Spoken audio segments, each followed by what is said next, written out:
mais aussi plus sourde, la douleur, devant ce que le philosophe Vladimir Yankelevitch dénonçait comme un crime contre nature. Crime exorbitant, et qui fut à la lettre un crime métaphysique. Car les criminels de ce crime, ajoutait-il, en parlant des médecins nazis, n'étaient pas de simples fanatiques, ni seulement d'abominables dogmatiques. Ils étaient en l'occurrence des médecins et des étudiants, tous diplômés des plus grandes universités allemandes, mais ils étaient en même temps tous, au sens propre du mot, des monstres. L'émotion qui a entouré l'annonce de cette découverte, comme votre présence à tous ce matin, en ce lieu, prouve, contrairement aux soucis des rescapés, hélas de plus en plus rares, que le temps qui émousse toutes choses, le temps qui travaille à l'usure du chagrin, qui console, le temps qui cicatrise, le temps qui liquide, eh bien, n'a pas changé notre mémoire.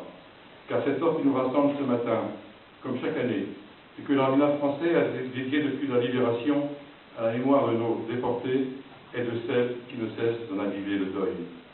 Un deuil devant lequel nous sommes chaque année déchirés entre l'incapacité de parler et l'impérieuse nécessité de témoigner.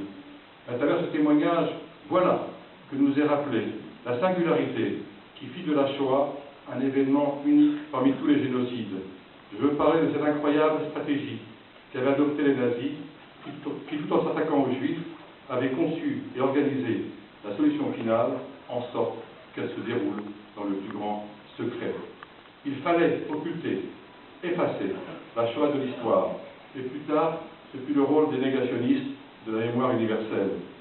Voilà pourquoi Auguste Hirth, lorsqu'il comprit qu'il n'aurait pas le temps d'achever ses travaux, donna l'ordre de décapiter les cadavres, de les tronçonner en quartier, puis de les brûler dans un four crématoire, afin de les faire disparaître, et ce, avant de prendre la fuite le 15 novembre 1944, juste avant l'arrivée du maréchal Leclerc.